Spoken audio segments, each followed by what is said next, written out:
जय माता दी साथीहरु। आज हामीले चाहिँ आउँदै गरेको नवरात्रमा मातालाई प्रसादको रूपमा चढाइने सुक्खा चनाको रेसिपी लिएर यहाँहरुमाझ आएका छौं। हामी चाहिँ लसुन प्याज बिना मातालाई प्रसादको रूपमा चढाउने गरी बनाउँदै छौं। 1 कप यो चना कालो चना लिएका छौं। त्यसपछि यसलाई राम्रोसँग धोएर पखालेर अनि हामीले पानी राखेर यसरी अनि 1 चम्चा नुन राखिदिएर यसलाई यसरी चलाउँदै छौं र यो चनालाई चाहिँ अब हामी छोपेर 1 रात भिजाउँछौं।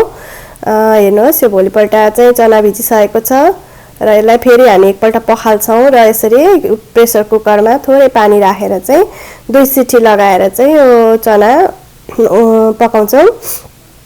हेर्नुहोस् हाम्रो 2 सिटी लागिसकेको छ। अब चनालाई खोलेर हेर्छौं, प्रेसर सबै गइसकेपछि खोलेर हेर्छौं। हेर्दाखेरि यदि चना पाकेको छैन भने अरु 1 सिटी लाउनु होला। हाम्रो चना पाकिसकेको छ। अब मसला बनाउँदै छौं। मसला बनाउनलाई चाहिँ हामीले आधा चम्चा लिएछौं रातो धुलो खोर्सानी, 1.5 चम्चा चाहिँ हामीले लिएछौं यो जिरालाई भुटेर पिसेर लिएको। जिरालाई भुटेर पिसेर लिनु चाहिँ एकदम जरुरी छ। त्यसपछि हामी लिँदै छौं 1 चम्चा बेसार अनि 1 चम्चा लिएछौं धनियाको धुलो। त्यसपछि हामीले 2-3 ठुलो चम्चा पानी राखेर यसलाई बेसरी फिटेर यो मसला तयार गरेछौं। मसला तयार भइसकेपछि अब हामी एउटा कराईमा 2 ठुलो चम्चा तेल राख्दै छौं र तेल राखेपछि आधा चम्चा जति हामीले जिरा राखिदिएको छौं र एउटा सानो टमाटर अथवा गोलबेडालाई यसरी मसिनो गरी काटेर लिएका छौं। हजुरहरुले यदि प्रसादमा गोलबेडा चलाउनु हुन्न भने यो चाहिँ नराख्नु होला। हामीले चाहिँ चलाउने गरेकोले यो राखेको छौं। गोलबेडा अब गलिसकेको छ। हेर्नुहोस् त फ्राई गर्यौं हामीले 2-3 मिनेटसम्म। त्यसपछि अघि मिसाएर राखेको मसलाको मिश्रणलाई हामी यसमा राखेर राम्रोसँग चलाउँदै छौं। अनि यो चाहिँ यो सबै पानी बाफबाट उडुन्जेलसम्म यो पानी सुकुन्जेलसम्म चाहिँ हामीले पकाइराख्नु पर्छ।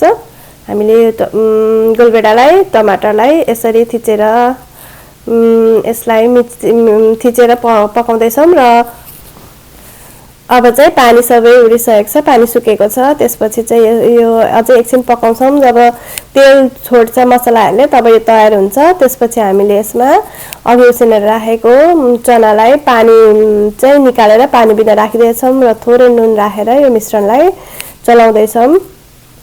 यदि हजुरहरुले ग्रेभी बनाउने हो भने चाहिँ त्यो चनाको पानीसँगै लिनु होला। हामीले चाहिँ आज सुक्खा चना बनाउन गइरहेका छौं र अब यो लगभग तयार हुन्छ। त्यसपछि हामी यसमा राख्दै छौं मसिनो गरी काटेको यो धनिया र कोरेको अदुवा राखेका छौं हामीले 1 चम्चा जति।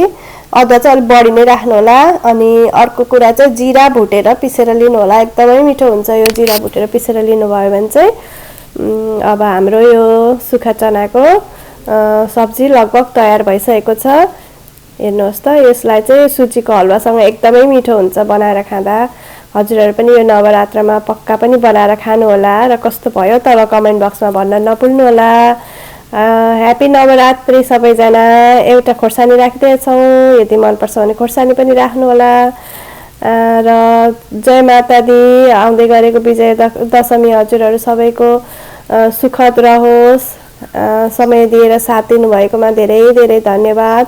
अर्को भिडियोमा भेटौँला। अहिलेलाई bye bye. Happy Navratri, happy Vijay दशमी।